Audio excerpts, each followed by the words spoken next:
Good morning student. अभी हमने pH के बारे में पढ़ा था। आज हम पढ़ने जा रहे हैं पीएच का महत्व। हमारे दैनिक जीवन में पीएच का क्या महत्व है, तो चलते हैं पीएच के महत्व के बारे में अध्ययन करने चल रहे हैं। तो देख रहे हैं दैनिक जीवन में पीएच का महत्व समझाइए। क्वेश्चन नंबर 20 देखिएगा। दैनिक जीवन में पीएच के महत्व को समझाइए। तो दैनिक जीवन में पीएच का महत्व, importance of pH in human life. यहाँ देखते हैं सबसे पहला है पेट की अम्लता, एसिडिटी ऑफ स्टोमक।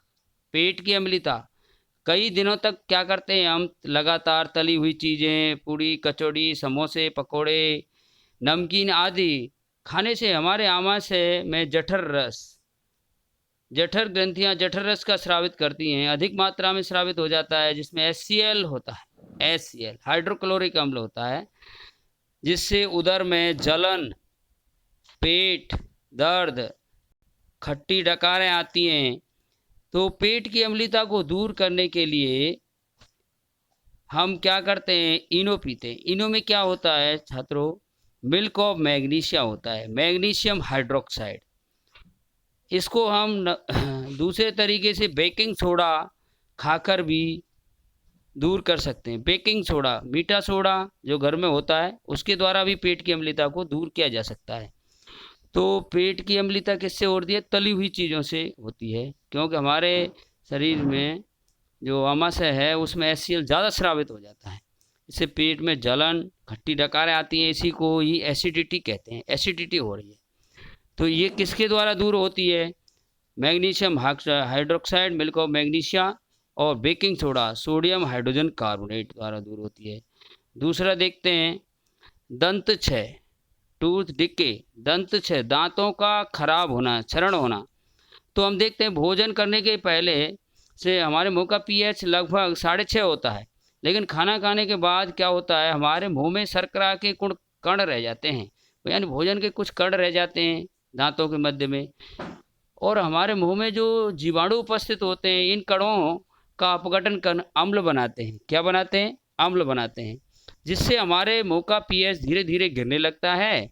जब हमारे मुंह का पीएच लगभग 5.5 से कम हो जाता है, 5.5 याद रखेंगे, से कम हो जाता है, तो हमारे दांतों पर चढ़ी कैल्शियम फास्फेट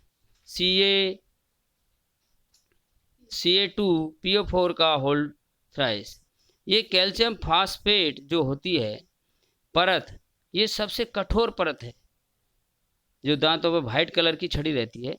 कैल्शियम फास्फेट हमारे शरीर का सबसे कठोर पदार्थ है। इसे दंत वल्क या इनेमल कहते हैं। ये खराब होने लगती है, यानी हमारे दांतों पर से पालिश छूटने लगती है, तो ये ठंडा गर्म लगने लगता है दांतों में। तो टूट दिखे कहते हैं इसको। दंत क्षय ये कितने पर पीएच पर होता है, 5.5 पर। कैसे हो रहा है, भोजन के पश्चात शर्करा के कण द्वारा हो रहा है। तो हमें दोनों टाइम, इसका मतलब है पेस्ट करना चाहिए, दोनों टाइम सुबह शाम दांत साफ करने चाहिए भोजन के पश्चात। नंबर 3 है कीटों का डंक। कीटों के डंक जैसे मधुमक्खी है, बर्र है, ततैया है, बिच्छू है आदि है, इनके डंक होते हैं। ये जब अपने शरीर में डंक मारते हैं तो मानव शरीर में मैथेनोइक अम्ल स्रावित करते हैं। इनके डंक में होता है मैथेनोइक अम्ल, यहाँ खाली अम्ल लिख रहा है, मैथेनोइक अम्ल होता है, स्रावित करते हैं, जिससे हमारे शरीर में त्वचा में जलन पैदा होती है। तो पूछा जाए बिच्छू बर्र ततैया में कौन सा अम्ल होता है जिसके कारण जलन होती है, तो मैथेनोइक अम्ल लिखेंगे। और देखा है एक लाल चींटी होती है, रेड आंट, लाल चींटी के डंक में फॉर्मिक अम्ल होता है, फॉर्मिक अम्ल। तो जब ये काटते हैं तो जलन उत्पन्न को दूर करने के लिए हम क्या करते हैं, इस पर कोई क्षारीय लवण का प्रयोग करना चाहिए। जैसे मीठा सोडा घर में होता है, मीठा सोडा लिया, उसको थोड़ा सा पानी डाल के वहाँ पर रगड़ो जहाँ बर्र ततैया ने खाया है, और तो आपको क्या जलन कम हो जाएगी। तो ये है दंत क्षय। चौथा है अम्लीय वर्षा, एसिड रेन। अम्लीय वर्षा ऐसी वर्षा जिसके जल का पीएच 5.6 से कम होता है। वर्षा तो होती रहती है मौसम के अनुसार, लेकिन जो वर्षा में जल बरस रहा है उसका पीएच यदि 5.6 से कम है तो ऐसी वर्षा अम्लीय वर्षा कहलाती है। ऐसी वर्षा कैसी कहलाती है? अम्लीय वर्षा। जैसे कल भी वर्षा हो रही थी तो उसका पीएच अगर 5.6 से कम होता तो अम्लीय वर्षा कहलाई, अन्यथा नहीं। अम्लीय वर्षा के द्वारा पादपों एवं जंतुओं का वृद्धि एवं विकास अवरुद्ध हो जाता है। अवरुद्ध का मतलब कम हो जाएगा। कभी कभी मृदा का पीएच घटकर 3 व 4 के मध्य हो जाता है। ऐसी मृदा अम्लीय मृदा कहलाती है। ऐसी मृदा क्या होगी? अम्लीय मृदा, एसिडिक सॉइल हो जाएगी। अम्लीय मृदा में पौधे की वृद्धि एवं विकास क्या होगा? अवरुद्ध हो जाता है। अतः मृदा की अम्लीयता को दूर करने के लिए हम उसमें, वो एक किसान है जो अपने खेत में, किसी किसान के खेत की मृदा अम्लीय होगी है तो क्या करेगा? क्षारीय लवणों का प्रयोग करेगा। जैसे चूना है, कैल्शियम हाइड्रोक्साइड है, मैग्नीशियम हाइड्रोक्साइड है। तो हम कहें मृदा की अम्लीयता किन पदार्थों द्वारा दूर की जाती है? तो हम लिखेंगे कैल्शियम हाइड्रोक्साइड, चूना, कैल्शियम कार्बोनेट यानी CaCO3, MgOH का उल्टाइस, इनके द्वारा दूर की जा सकती है खेत में। नेक्स्ट पेज पर चलते हैं। कभी कभी क्या होता है, मृदा का पीएच 7 से बढ़कर लगभग 10 हो जाता है। ऐसी मृदा क्षारीय मृदा कहलाती है। एक उदासीन मृदा होती है 7, जिसका पीएच होगा, इसमें पौधों की वृद्धि सर्वाधिक होती है। अब 7 से कम हो जाता है तो अम्लीय मृदा हो रही है, 7 से बढ़ जाए तो क्षारीय मृदा हो रही है। तो मृदा की क्षारीयता में भी वृद्धि और विकास अवरुद्ध हो जाता है पादपों का। मृदा की क्षारीयता को दूर करने के लिए एक किसान अपने खेत में कंपोस्ट खाद यानी देसी खाद, वर्मी कंपोस्ट खाद, यही गोबर की खाद होती है, यही कंपोस्ट खाद है, इसका प्रयोग करता है तो मृदा की क्षारीयता को दूर कर देता है। आगे नेक्स्ट प्रश्न पर चलते हैं। साधारण नमक या सोडियम क्लोराइड बनाने की विधि, इसके गुणधर्म उपयोग लिखिए। साधारण नमक जो डेली खाते हैं घर में, वही है साधारण नमक। तो इसका सामान्य नाम है साधारण नमक। इसका अणुसूत्र है NaCl, सोडियम क्लोराइड। तो इसका रासायनिक नाम हुआ सोडियम क्लोराइड। Na क्या है? सोडियम। Cl क्या है? क्लोराइड। तो साधारण नमक का रासायनिक नाम क्या हुआ? Sodium chloride. अब हमको बनाने की विधि देखते हैं। व्यापारिक स्तर पर साधारण नमक को समुद्र के पानी अथवा खारे पानी की झील, जैसे डीडवाना है, से बनाया जाता है। खारे पानी की झीलों से, पानी से या समुद्र के पानी से बनाया जाता है। इसमें क्या करते हैं? समुद्र के पानी अथवा खारे पानी को पक्के फर्श पर क्यारियां बनाकर भर दिया जाता है।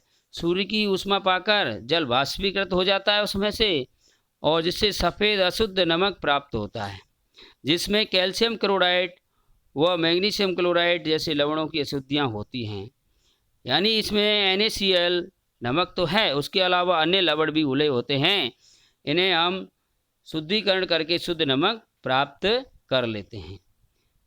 ऐसे ही अब प्रयोगशाला में यानी छोटे स्तर पर लैब में हम कैसे बनाए थे, लेबोरेटरी में यानी कैसे बनाए जाते हैं। तो प्रयोगशाला में हम क्या करते हैं? सोडियम हाइड्रोक्साइड NaOH लेते हैं। सोडियम हाइड्रोक्साइड पहले पढ़ा चुका हूँ। वह NaOH व HCl यानी सोडियम हाइड्रोक्साइड, ये HCl अम्ल है। इससे क्रिया कराने पर हमने देखा कि लवण और जल बनते हैं। तो NaOH प्लस HCl, NaCl बन जाएगा, यहाँ लवण और जल बन जाएगा NaCl क्या है? साधारण नमक। तो जो छोटे स्तर पर प्रयोगशाला में सैंपल के तौर पर बनाया जाता है। अब NaCl यानी सोडियम क्लोराइड, यानी घर में जो हम नमक खाते हैं उसकी बात कर रहे हैं कि भौतिक गुणधर्म पढ़ेंगे। गुणधर्म तो सबसे पहले भौतिक गुणधर्म लेंगे, फिजिकल प्रॉपर्टी ऑफ NaCl। तो देखते हैं कि नमक जो होता है उसको जल में घोलें तो घुलता है। तो हम लिखते हैं पहले, यह जल में अत्यधिक विलेय है यानी घुल जाता है। नंबर 2, यह श्वेत ठोस पदार्थ है। कैसे रंग का होता है? श्वेत रंग का। ठोस है, देखते हैं घर में कैसा होता है? श्वेत ठोस पदार्थ है। नंबर 3, इसका जलीय विलयन विद्युत का सुचालक होता है। इसमें देखो, इसके नमक के विलयन में अगर विद्युत धारा प्रवाहित करे तो करंट आएगा, इसका मतलब इसका जलीय विलयन विद्युत का सुचालक होता है। किसकी बात कर रहे हैं? नमक की, जो डेली खाते हैं। नंबर 4, इसका गलनांक, तवे पर रखें इसको और गर्म करें तो ये पिघलता नहीं कभी भी, चाहे कितनी भी गैस खोल दो। तो हम देख रहे हैं कि इसका मतलब इसका गलनांक उच्च होगा। इसका गलनांक 1081 केल्विन 1081 केल्विन होता है, यानी बहुत अधिक है। तो इससे पता लग रहा है कि इसका गलनांक बहुत ज़्यादा है। अब लिखते हैं, देखते हैं यहाँ पर NaCl के उपयोग। NaCl के क्या उपयोग हैं? हम अपने दैनिक जीवन में इसका कहाँ उपयोग करते हैं ये सभी को पता है। तो नंबर 1 देखो, भोज्य पदार्थ के रूप में, यानी भोजन में हम अवयव के रूप में, साग सब्जियों में हम क्या करते हैं, नमक डालते हैं। तो ये क्या है, भोजन के अवयव के रूप में काम आता है। नंबर 2, बर्फ़ फैक्ट्रियों में जमाव मिश्रण बनाने में। बर्फ़ फैक्ट्रियों में क्या करता है, ये ठंडक पैदा करने में काम आता है। जमाव मिश्रण, फ्रीजिंग, मिक्सचर बनाने के काम आता है। नंबर 3, खाद्य पदार्थों के परिरक्षण में। खाद्य पदार्थ है जैसे अचार है ना, अचार में नमक डाला जाता है। बाजार के अचारों में ज़्यादा नमक क्यों आता है? क्योंकि ये उसको सड़ने से बचाता है। तो खाद्य पदार्थों के परिरक्षण में काम आता है। दालों वगैरह में साबुत नमक की डली लगा कर रख दो तो खराब नहीं होती, यानी ये नमक खाद्य पदार्थों का क्या करता है, परिरक्षण करता है। नंबर 3, शीत गृहों में कोल्ड स्टोरेज होते हैं, वह प्रशीतक के रूप में काम आता है। जैसे प्याज वगैरह, आलू वगैरह, ये कोल्ड स्टोरों में रख दी जाती हैं जिससे गर्मी में नहीं खराब हों। तो शीत गृहों में प्रशीतक, ठंडक पैदा करने के रूप में भी नमक का उपयोग होता है। अगला नेक्स्ट है NaOH, sodium hydroxide, Na2CO3 sodium carbonate, NaSCO3 sodium bicarbonate, विरंजक चूर्ण आदि के बनाने में कच्चे पदार्थ के रूप में इसका उपयोग किया जाता है। किसका? साधारण नमक का, NaCl का। तो ये हो गए इसके उपयोग NaCl के। Thank you, have a nice day. मिलते हैं नेक्स्ट वीडियो के साथ। धन्यवाद।